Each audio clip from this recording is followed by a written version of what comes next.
Kane, this is Copes, and we have got a big show lined up today. I'm going to get some Lindsay Gay stories from you, and we're also going to talk about load management, and I heard that you've got some potential hot takes or opinions when it comes to Of course, those guys have to play basketball. You make too much money to be sitting on the sidelines. Get on the floor. I tell you what else gets me excited about basketball. It's not just your hot takes, it's play-by-play announcers, and we've got one of the best in the business, Mark Jones, coming right up. Oh, the NBA Mark Jones? The NBA Mark Jones. Real deal? And do you know what made me think about getting Mark Jones on this show? It's his one-liners. He's known for his one-liners, and he had an absolute beauty earlier this week. They're funny.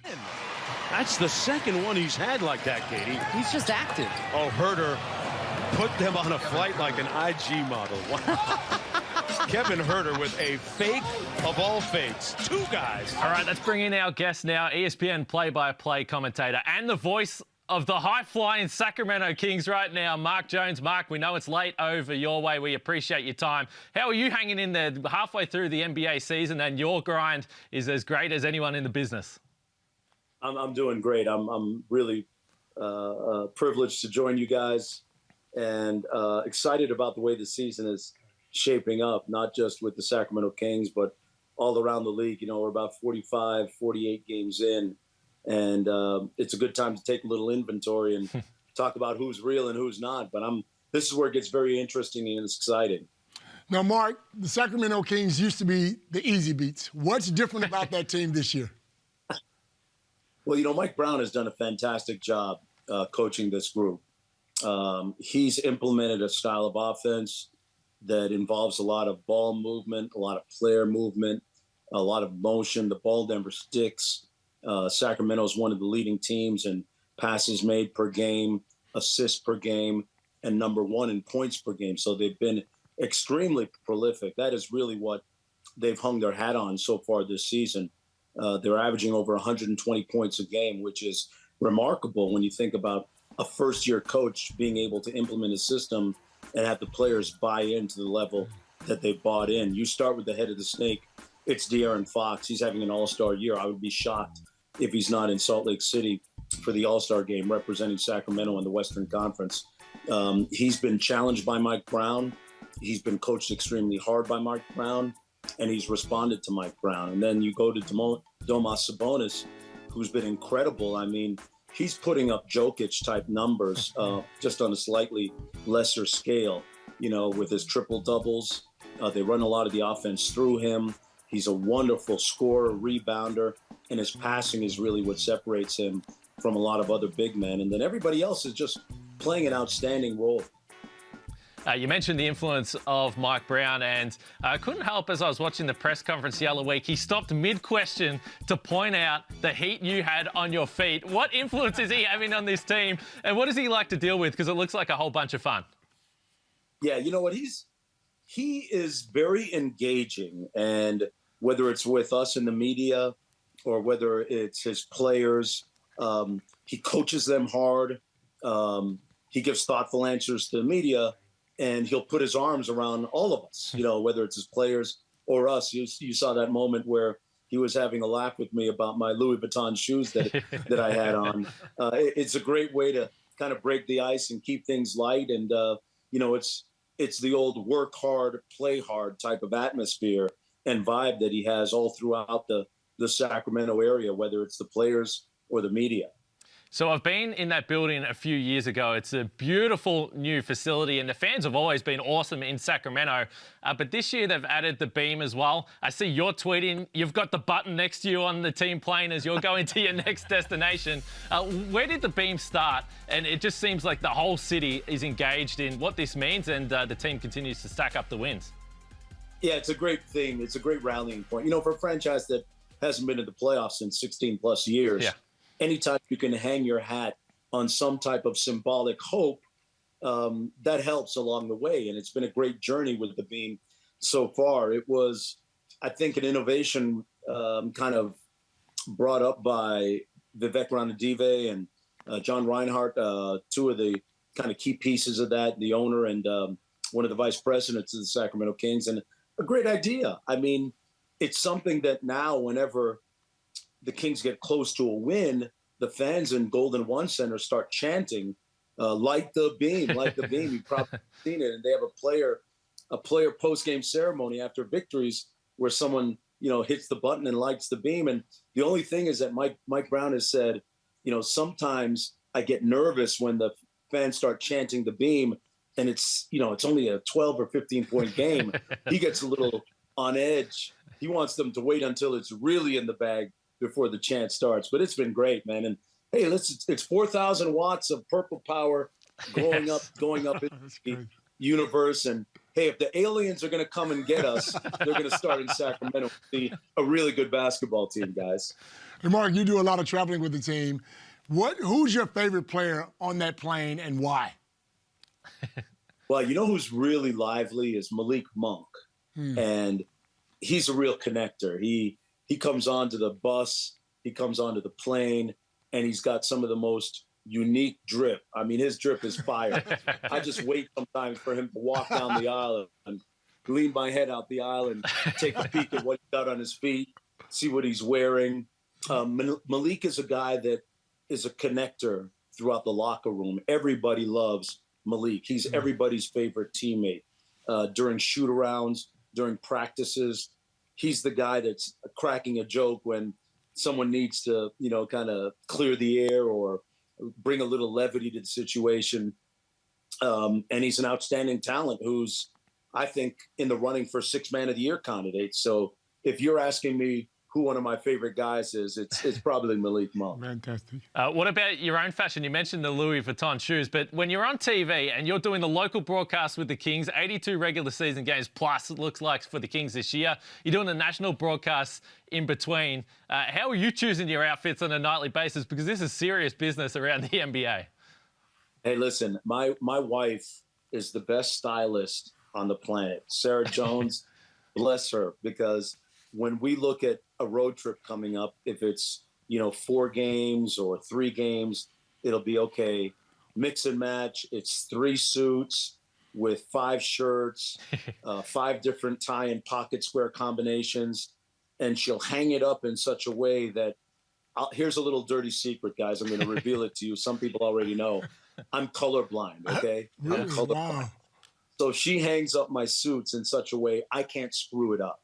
Okay. Nice. Possibly it's impossible to screw it up. So when I get dressed, I'll FaceTime her sometimes just to make sure that I've got it right.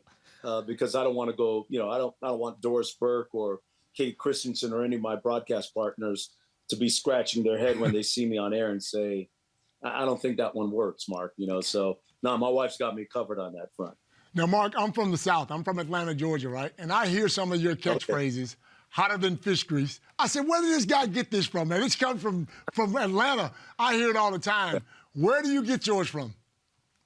Well, I've been a 30-year-plus resident of Miami, Florida, so that kind of counts as the South. Yeah. And you know what? It's the stuff that, guys, I hear at the barbershop when I'm watching basketball games, talking with guys, or if I'm at home, I'll yell at the TV certain phrases, certain pop culture phrases, certain cultural things that just quickly come to mind. And that's kind of the way I just call it. I stay in the moment when I'm calling basketball games. It's not anything that I think is preconceived. It's got to be organic. It's got to be in the moment. Sometimes it works. Sometimes it doesn't. More often than not, it does. So I just keep a free mind. I love basketball. It just pops into my head and I spit it out. Copes comes up with plenty of one-liners as well, but we can't actually use them all too much on this show. That is the only concern. Hey, Mark, with your own broadcasting career, you mentioned over multiple decades, but what you did get to do last season was call a couple of the games for the NBA Finals when Mike Breen unfortunately was unwell and unable to do it. What was that experience like for you to call those games after so long in the business? Man, that's a great question.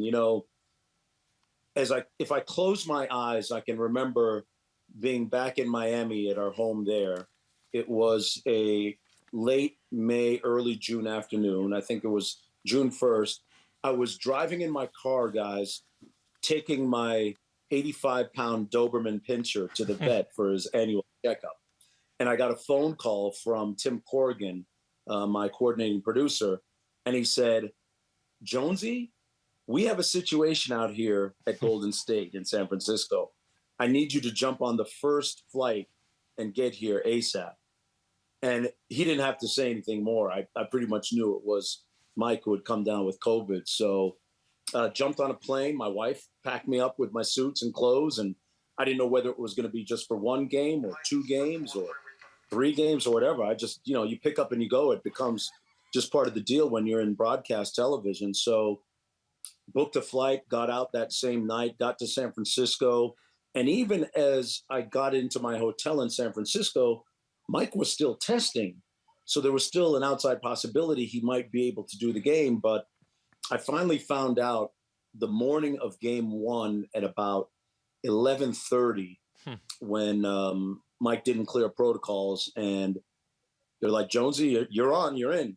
And I took a deep breath when I got to my room and just put my head down and started going over my notes. The fortunate thing for me was that I just finished covering the Boston-Miami Eastern Conference Finals for ESPN radio and was up to speed on everything Boston Celtics. And I watch all the Golden State games anyway, so I was up to speed on everything Golden State, and it made for a pretty smooth transition. And it was a really special moment for game 1, be standing right at center court with Mark Jackson and with Lisa Salters, and to be able to commemorate not just my first NBA Finals after 32 years at ESPN, but for the first time in NBA history, it was an all-black broadcasting crew because Jeff was out in the mix too. He had a sickness. He had COVID. So the basketball gods just colluded and gave us a special night and gave me a dream come true moment. And once the ball tipped up, there was a little extra juice. I'm not going to lie. I'm going to say it was another game. There was a little extra juice and jump in my step. And, it was all magic after that. Now, Mark, we're talking about all these NBA players. You played college basketball. You won 3 championships. You're a gun. Now, if you had to pick one NBA player that reminded you of yourself, who would it be? Come on, be honest with it. Wow. You know what? I like Russell Westbrook. Nice. But old Russell or new Russell? Which Russell are you talking about? I like. You know what? Here's a guy that I saw him last night. And I like the way they talk their stuff and they back it up. Desmond Bane for the Memphis Grizzlies. And that team, they like to talk a lot and they back it up. Those are my type of guys. I like to think that was the type of player I was in college too, that, just a hard, gritty, skilled player that gave it their all. And once in a while, when you got somebody with a nice move, you had to tell them about it, Wow. Desmond Bane on court with the Malik Monk drip as well. We absolutely love that combination, and we love your work. Mark, thanks for joining us today on Kane and Copes. We appreciate your time. Hey, I appreciate you guys having me on. I'd love to join you again sometime soon and get down to Australia and hang with you guys at a moment. Yes, sir. We got the commitment for Mark to come back, and I tell you what, we were doing that. We're going to use it. We're going to use it too. You with those glasses, you're looking hotter than fish grease on this series. What about the Kings, though? Honestly, what about the Sacramento Kings? The last time they made the playoffs in 2006. Been a long time. You were playing, and I for once, I am not actually cracking a joke. It has just been a long time since this team made the postseason, and they are flying at the moment. They are playing fantastic basketball. Now, the reason why is because of the coach. He was under Golden State. He was with the Golden State Warriors for a while, so he learned a better offense. And as Mark said, the ball moves now. It's flowing. The offense is going well, and they're putting up numbers. They're scoring 120 points a game. That's hard to compete with anybody. Yeah, legitimately fun team to watch in Sacramento. And as it currently stands, second in the standings in the Western Conference. No, I can't believe that. I wouldn't have picked that coming into the season. Coming up, though, I'm going to ask you about Lindsay Gaze. Surely you've got endless stories about the great Lindsay Gaze and also load management. Plenty more to come on Kane and Copes.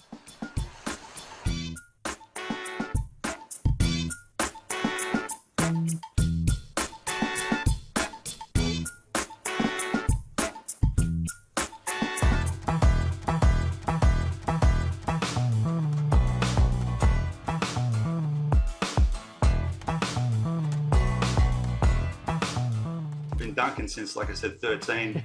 Been around a lot of dunkers, a lot of the greats, and been able to sort of take my talent, around Australia, and all these years later still remembered. So, after all this time to pick out a favourite dunk, it's a tough one. But looking back on the dunks I did, the one that probably comes to mind would maybe be the blindfold dunk. Would have to probably stand out that people still remember. And all these years later, that was in 1994 in Sydney. I was repeating the slam dunk competition, the All-Star game in Sydney. I remember Lindsay come up to me and said, "Brett, do not do this dunk. You're absolutely crazy if you try this, because you're going to be remembered for all the wrong reasons if it doesn't work out." And here we are 30 years later, and people still remember that blindfold dunk, and they always ask me, "Could you see, and how'd you do it, and how many steps?" And it's just one of those novelty things now that I guess we remember forever, which is a really, really cool thing to be able to say. So I'm fortunate enough to get to hang around with Gazy and Copes every Wednesday night for a few hours, and I hear all the old stories. I hear everything else. You played with them for a number of years. What do you remember about playing alongside that duo? Well, firstly, it was just phenomenal to even be able to share in the same team with those two guys, because you're talking about the greatest of all time in Andrew Gaze, and again, being a teenager coming into that team as a rookie. I think they picked me up at 15, 16 years old before I'd even sort of played my first game. You're looking up to Andrew and Lanard and seeing them on TV for the first time and seeing the things that they're doing. And just like Michael Jordan and Bird and Magic that you watch, you put them in the same sort of category as far as the Australian Basketball League, because there's just no other player that's as good in my opinion. So, and Lanard was up there too. I mean, when he arrived in Australia, I remember the first time Lindsay got him out with Al Westover and Brett Brown. And he was coming straight from the NBA, so he was NBA quality coming into our league, and he really showed a whole different way of playing the game. I had a front row seat to a lot of this stuff, being on the bench and learning from these guys and being around the greats. So very, very fortunate and very, very grateful to be a part of that generation and be a part of the history, and of course in their primes as well, which was awesome.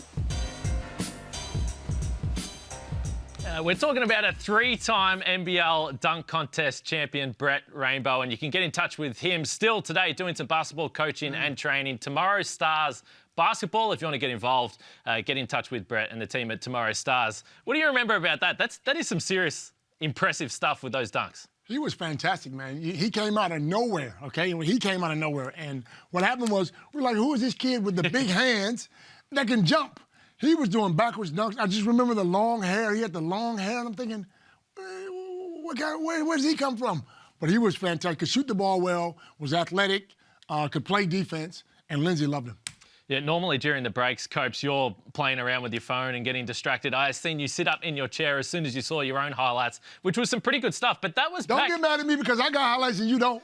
I'm jealous. Brett said that he dunked when he was 12 years old, which is sickening to me. All I want to do is dunk once. About your size. Yeah, that's exactly right. What about Lindsay Gaze, though? He spoke about that era. He spoke about the blindfold dunk where Lindsay maybe suggested, I'm not sure this is the path you want to go down. What do you remember about Lindsay as a coach? Legendary figure in Australian basketball. I remember Lindsay being the smartest man, the smartest coach, the smartest man I've ever been coached under. He knew everything. He knew, you could talk about anything, African bees or Lindsay knew everything. But the best thing about Lindsay was he would let you play your game. He was not one of those coaches that would stand up and yell and go, get on defense or play. He would, in practice, yeah, he'd have his say. But in the games, you'd see him laying back, watching the game, and we go, Lindsay, aren't you going to get involved? He goes, I'm enjoying a good basketball game, and that's what I loved about him. Yeah. But I'm curious, I've seen you on the sideline. I've seen Andrew Gaze on the sideline with the Sydney Kings, and there was, let's say, a little more animated behaviour from you two legends when you were coaching. You weren't able to follow through on Lindsay's calm demeanour during the game? That took years, man.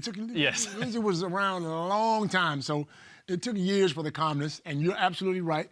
If you watch Andrew on the sidelines, every time something happened, he was making faces and throwing arms up in the air, so he's not like his dad that way.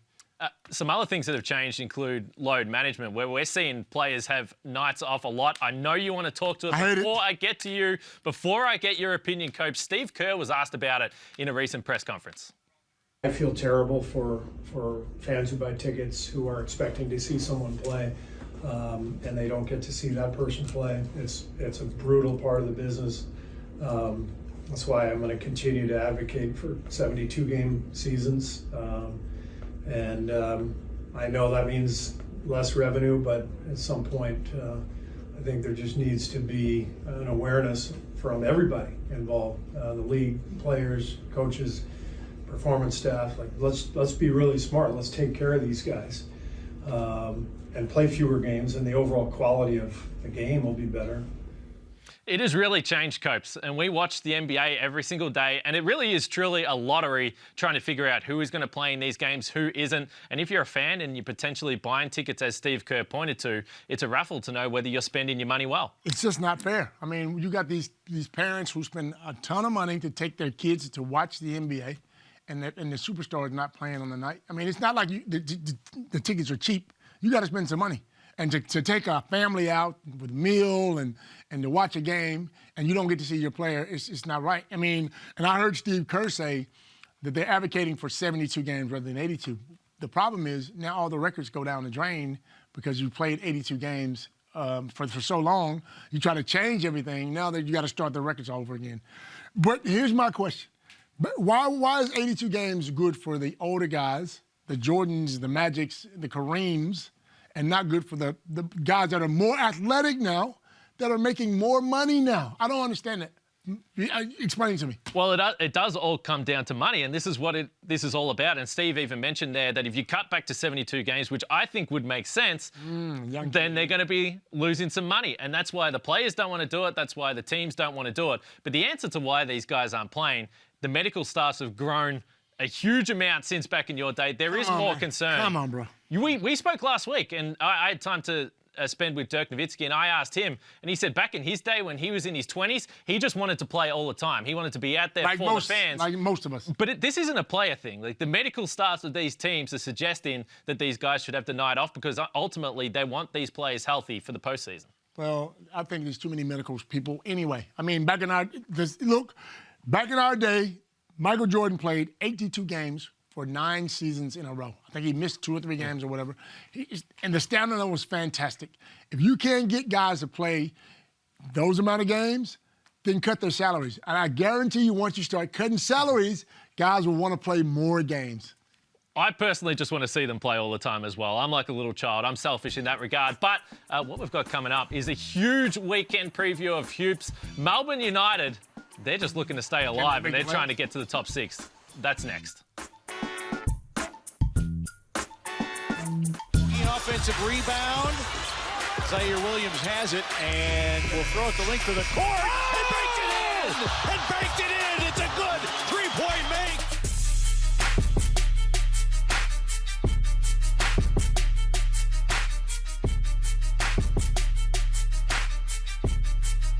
By Zaire Williams! Guess what the deficit is, partner?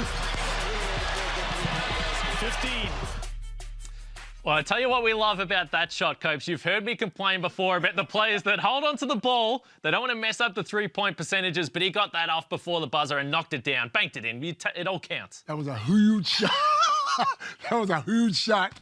Look, Copes, firstly, you owed me one because I got you earlier. Sometimes it's a little bit difficult to talk, but okay, that's one for you. Let's get to the huge basketball preview of the weekend. Melbourne United and New Zealand. Now, this is a huge game because New Zealand are trying to get through to the top 2, and Melbourne United are locked in a battle with the Southeast Melbourne Phoenix. Shea Ili, we know that he copped another concussion on the weekend. Get it out. What do you think about the loss of Ili for this team? I think if there's no Ili, then they might struggle because New Zealand have actually found their feet. They went to Sydney, had a big win, and I think Barry Brown Jr. is back. So Melbourne have to go to New Zealand. No chance. Perth Wildcats and the Tassie Jack Jumpers on Sunday. And this is interesting because Perth Wildcats playing 9:30 p.m. Friday night. They have to travel to Tasmania for the Sunday game. That did not go well for them last week. Yep. Any concerns for the Wildcats because they're not in safe territory yet? Yeah, absolutely. I think they split the weekend, though. I think they win at home. The travel is going to be hard for them like it was here last week. And the Jack Jumpers are playing good basketball as well at home. So even if they split, they got some more games at home, and I think they'll be okay. Knicks and the Celtics on Friday. Simple question. Are the Boston Celtics, are they home free at the top of the Eastern Conference? They're around 4 games up at the moment. Never home free, but they're playing championship basketball. Tatum and Brown are the real deal. Plenty of offense. Tatum potentially an MVP candidate as well. Cleveland versus OKC. You've got great guard matchups. Donovan Mitchell, Josh Giddey, our guy, Shai Gilgeous-Alexander, Darius Garland as well. This is a really fun matchup of two young teams on the rise. I like OKC because they play with pizzazz. I love the way Josh handles that ball and gets what's his name? The ball. The way he gets the guys the ball. Perfect. Honestly, I had no problem with Shai Gilgeous-Alexander. Huge presented me some problems. We got a little bit unraveled there at the end, but let's face it, Copes.